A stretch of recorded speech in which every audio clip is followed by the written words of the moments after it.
Assalamualaikum warahmatullahi wabarakatuh. Alhamdulillahirrahmanirrahim. Pada malam hari ini jamaah Arelah akan mengadakan wisata atau ziarah ke Jabal Nur.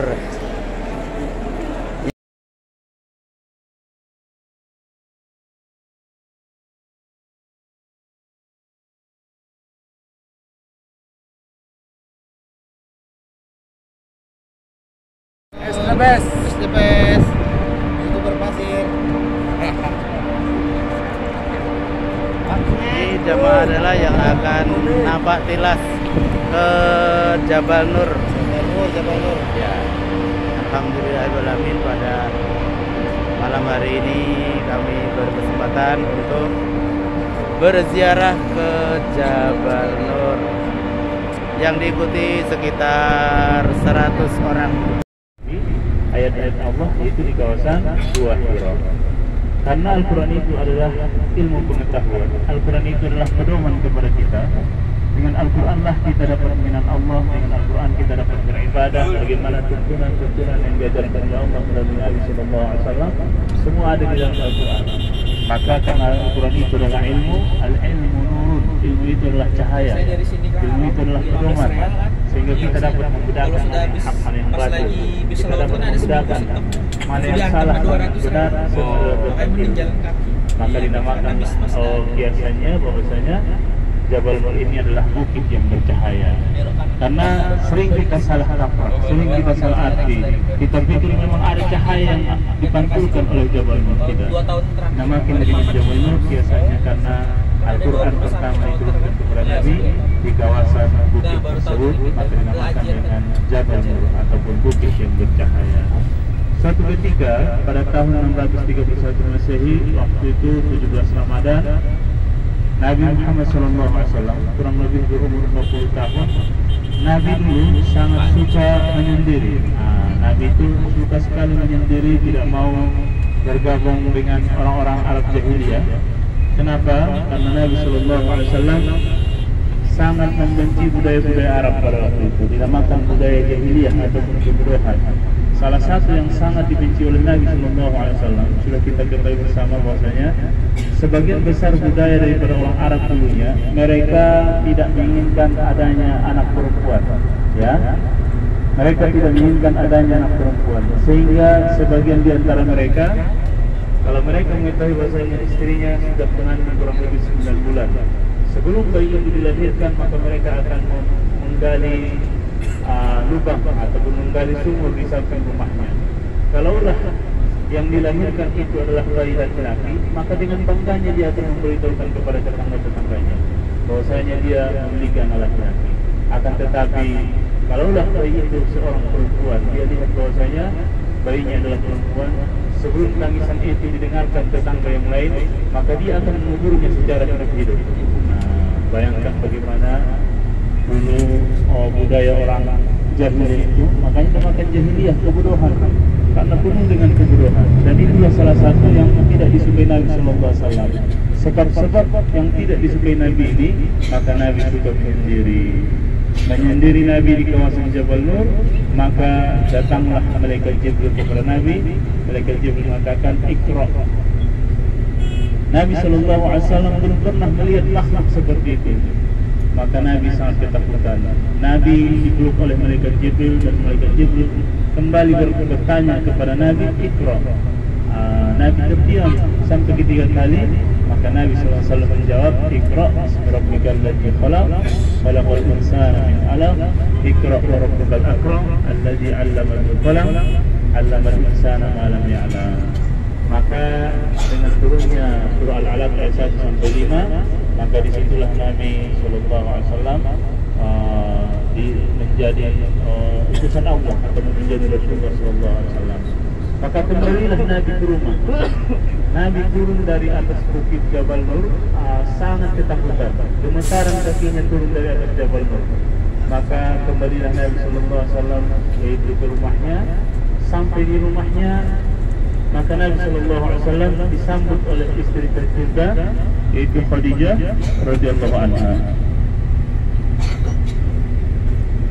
Nabi disambut oleh Khadijah radhiyallahu anha Dan Khadijah melihat ada satu kejadian yang sangat luar biasa yang dialami oleh Nabi SAW, sehingga pada waktu itu Khadijah tidak mau bertanya kepada Nabi, karena Khadijah memahami bahwasanya Nabi belum bisa bercerita tentang apa yang dialaminya di kawasan Jabal Nur.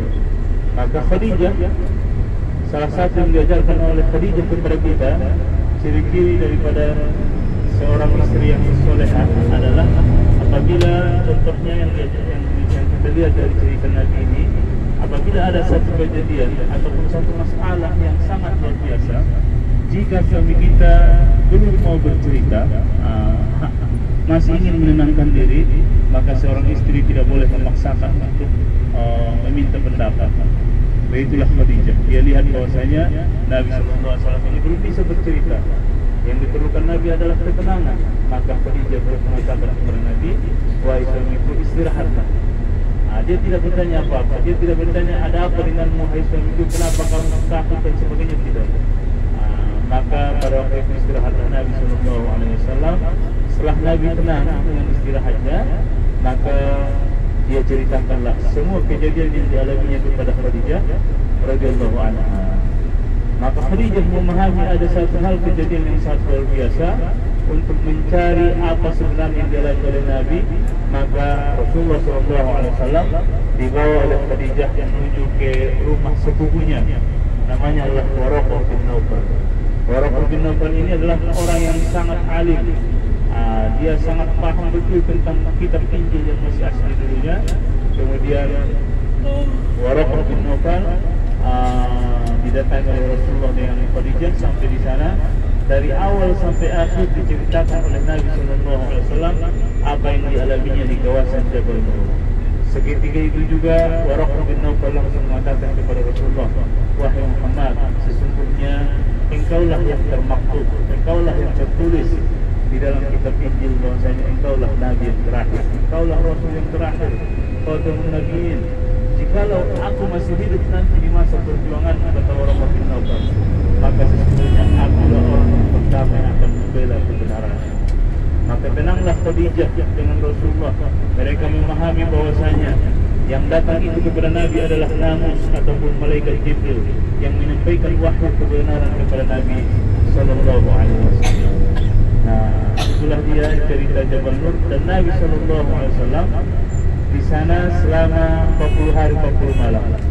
Terkadang Nabi lah yang pulang ke rumah, terkadang Khadijah lah yang mengantar makanan kepada Nabi sallallahu alaihi wasallam.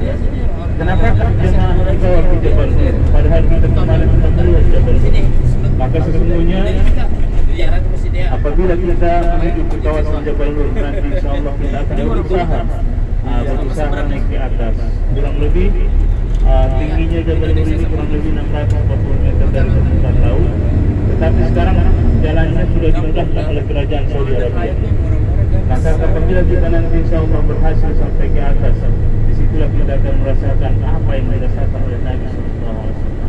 Kalaulah dulu Nabi sering bolak-balik ke Jabal Nur, kita juga akan merasakan nanti bagaimana capeknya, bagaimana penatnya, bagaimana usahanya kita menuju ke kawasan Jabal Nur. Dan yakinlah bahwasanya apabila kita memang kita niatkan ziarah kita ini sebagai cinta kepada Allah dan Rasulnya, maka insyaallah segala gerakan kita akan bernilai indah dari sisi Allah Subhanahu wa taala. Maka nanti akan menjadi saksi kelapa hati kita di hari kiamat bahwasanya kita sudah mengunjungi Jabal Nur. Maka semua yang kita lihat di kawasan Jabal Nur akan memberikan manfaat kepada kita sesungguhnya kita sampai nanti di Jabal Nur. Dan alhamdulillah dari Ar-Rahlah kita difasilitasi, ya, kita difasilitasi untuk mendaki di Jabal Nur. Dari semua travel yang pernah saya bawa ke Jabal Nur, alhamdulillah baru Ar-Rahlah yang memfasilitasi secara free ziarah ke Jabal Nur. Biasanya itu adalah ziarah tambahan. Dan alhamdulillah pada malam hari ini kita juga dibawa oleh beberapa petugas. Nah, terutama ada dokter kita di belakang. Kalau kurang vitamin nanti hubungi dokter. Waktu naik ke atas mungkin kurang vitaminnya, minta sama dokter sebelum naik ke atas, ya. Dan kita di sini ada 3 mutawif, 3 penbimbing, Ustaz Taufik, Ustaz Quraisy, dan saya. Setelah hasil musyawarah disepakati bahwasanya memang Ustaz Taufik lah yang paling pantas di atas, karena beliau tahu siapa. Dan mengalahlah Ustaz Quraisy, dia katanya di tengah saya ingin memandang-mandang kota Makkah. Tak apa-apa, saya bilang saya di bawah aja. Maka dari itu nanti sekali lagi yang mau ikut sampai ke atas ikut Ustaz Taufik. Yang tidak kuat hanya sampai di tengah maka lapor kepada Ustaz Quraisy. Yang mau di bawah saja nanti tidak apa-apa. Tetapi ingat bahwasanya jemaah sebelumnya ada yang umurnya 70 tahun, ada yang umurnya 68. Alhamdulillah berhasil mendaki ke Jabal Nur. Ya, jangan kalah. Walaupun mereka hanya mendaki 3 atau 5 tangga saja, kita pun harus mendaki berusaha sampai di mana sebuah kita.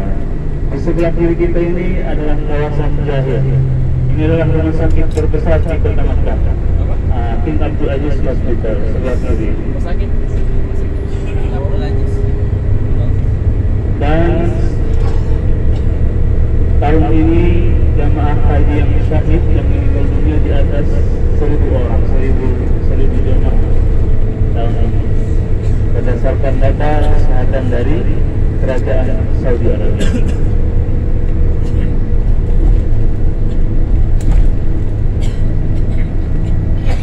Dan kepada semua jemaah, selama kita nanti mendaki ke Jabal Nur, maka salah satu amalannya adalah memperbanyak selawat kepada Nabi Sallallahu Alaihi Wasallam. Allahumma salli ala Sayyidina Muhammad wa ala ali Sayyidina Muhammad. Kita perbanyak selawat, kita bertafakkur, kita kembali merenung bagaimana perjuangan Nabi. Boleh kita saya salat Ustaz di atas? Boleh. Karena sebenarnya Gua Hira yang kita kunjungi ini tempatnya memang sangat strategis. Tempatnya sangat strategis sekali karena kalau kita luruskan dari Gua Hira itu lurusannya adalah Ka'bah Al-Musharrafah. Makanya dulu sebelum adanya bangunan hotel-hotel yang tinggi, dari Gua Hira itu jelas terlihat Ka'bah Al-Musharrafah. Kalau mau sholat nanti di sana boleh, tetapi guanya hanya kapasitasnya untuk 2 orang. Kalau anda bisa sampai kapasitas di guanya di depannya, tidak apa-apa. Yang penting kita berusaha nanti insyaAllah ke kawasan Jabal Nur. Dan kita akan melewati kawasan Utaybiyah. Nah, ini kawasan Utaybiyah. Dan di sini adalah orang-orang Indonesia, Malaysia, Singapura yang tinggal di Kota Makkah. Nah, ini kawasan Utaybiyah ini.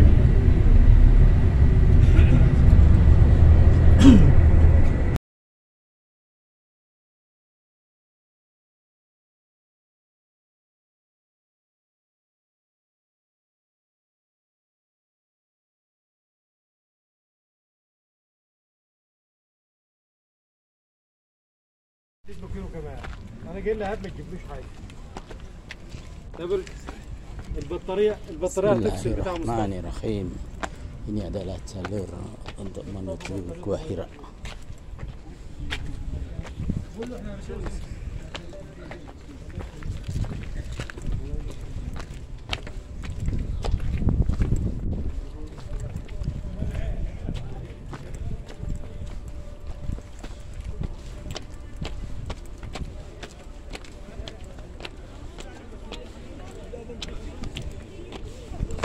Ya, inna lillahi wa inna ilaihi.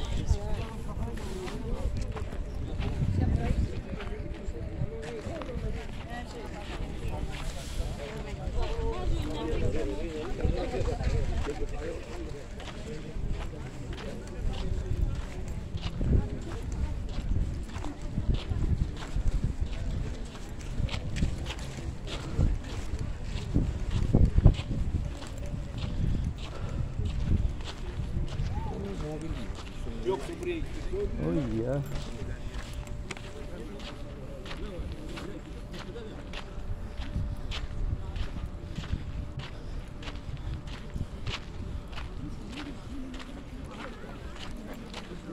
Doğru mu Hacı abi?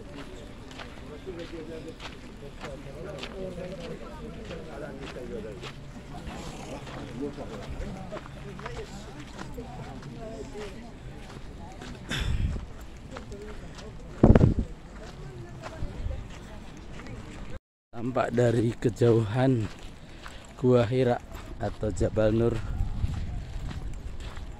di puncak Gunung Jabal Nur kelihatan di sana.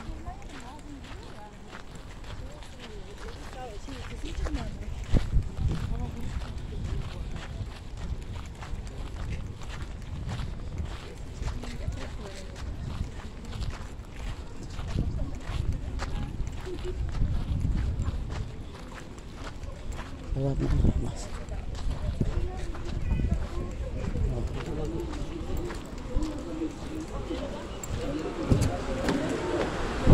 Ya, ini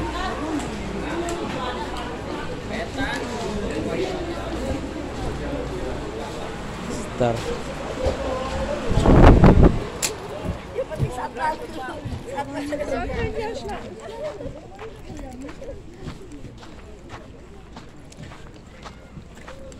Tersisa 2 orang ini. Ya.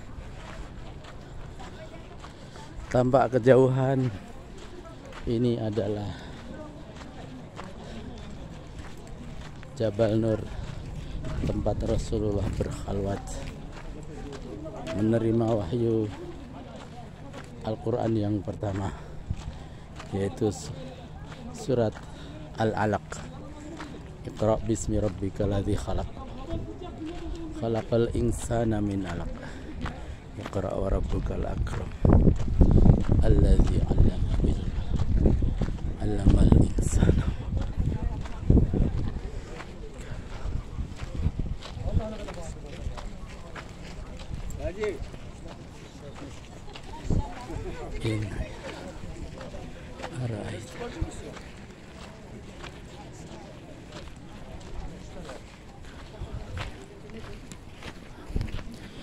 Ini adalah jamaah yang sudah turun dari Gua Hira.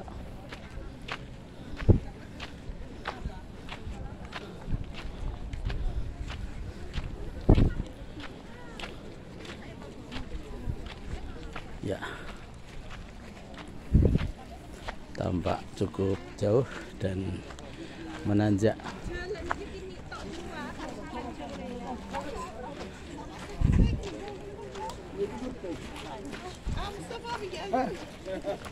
Pak, ayo. Oh, ini tersisa ini Pak. Tersisa 2 orang.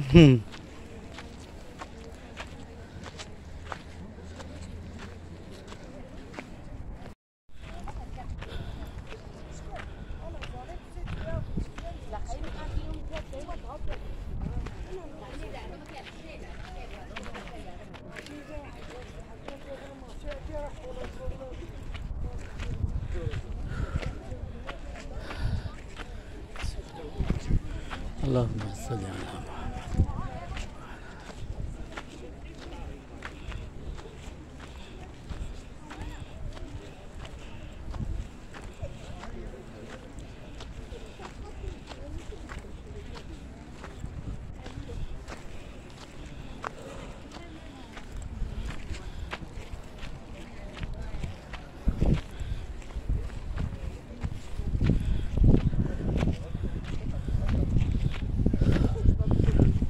Ini jamaah kita juga nih, tidak tahan.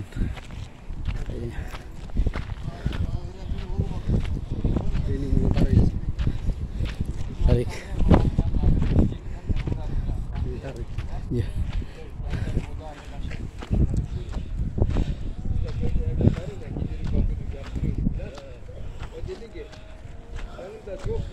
Ya. Kita akan menuju di puncak di sana. Tuh, yang kelihatan lampu berjejer itu adalah lintasan yang akan kita lalui. Bismillahirrahmanirrahim.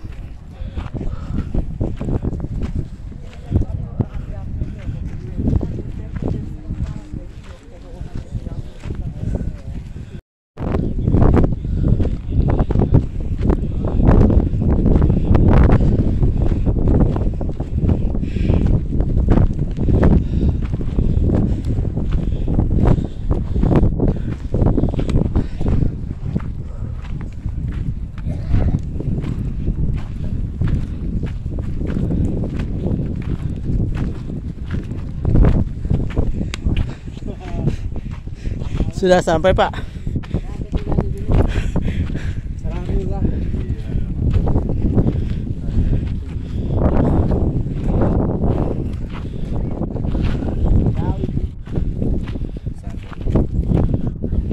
Istirahat dulu sebentar. Ini sudah selesainya acara ini.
Masjidil Haram, Pak.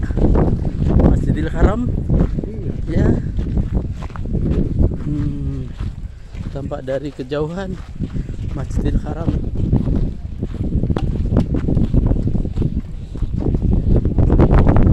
Naiknya lewat sini, Pak.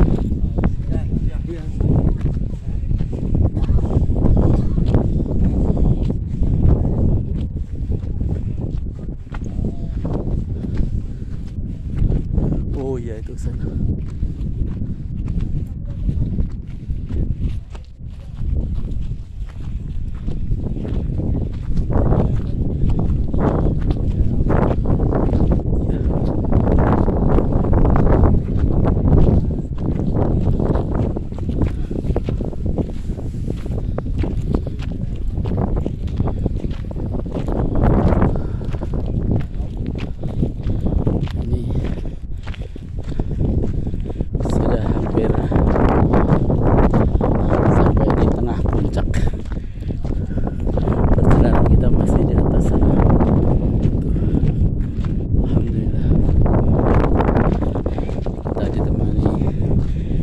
Para jemaah yang sudah sepuh dan cukup semangat.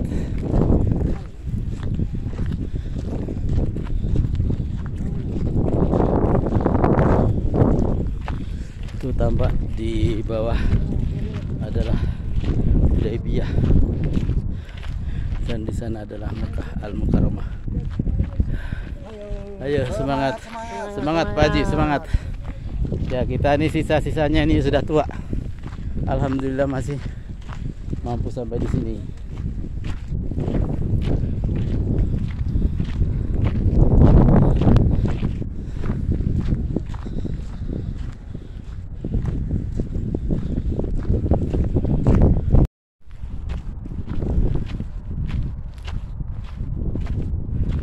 Di bawah sana adalah kota Hudaybiyah.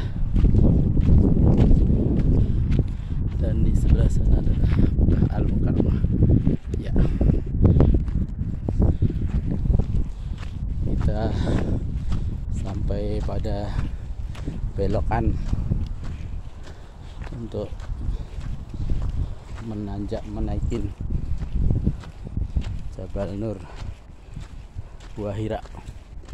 Iya.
tetap semangat untuk menaiki puncak.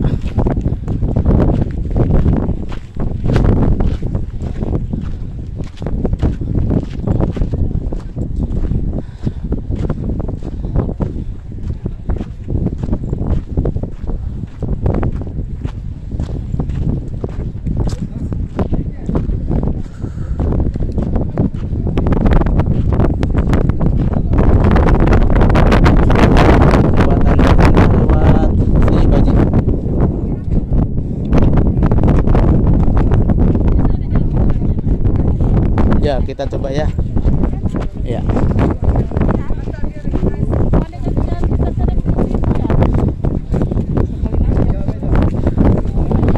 Ya, ini adalah kota Mekah Al-Mukarramah. Tampak dari atas gunung Jabal Nur. Ya, di sana tampak jam yang menjulang. Oke. Sangat indah sekali. Perjalanan belum selesai. Sudah Pak Haji, semangat.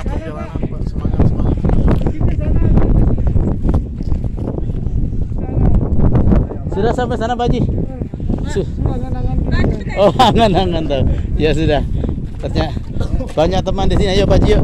Yuk semangat. Bismillah. Masih ada tahapan yang harus dilalui. Ini adalah tangga-tangga. Ya. Allahumma salli ala Muhammad wa ala ali Muhammad. Allahumma salli ala Sayyidina Muhammad wa ala ali Sayyidina Muhammad. Ya, enak sambil ada pegangannya ini. Ya.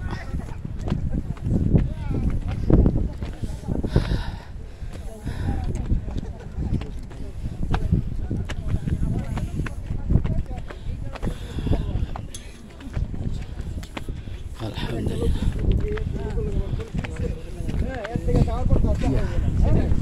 Bike থাকে দাও ওই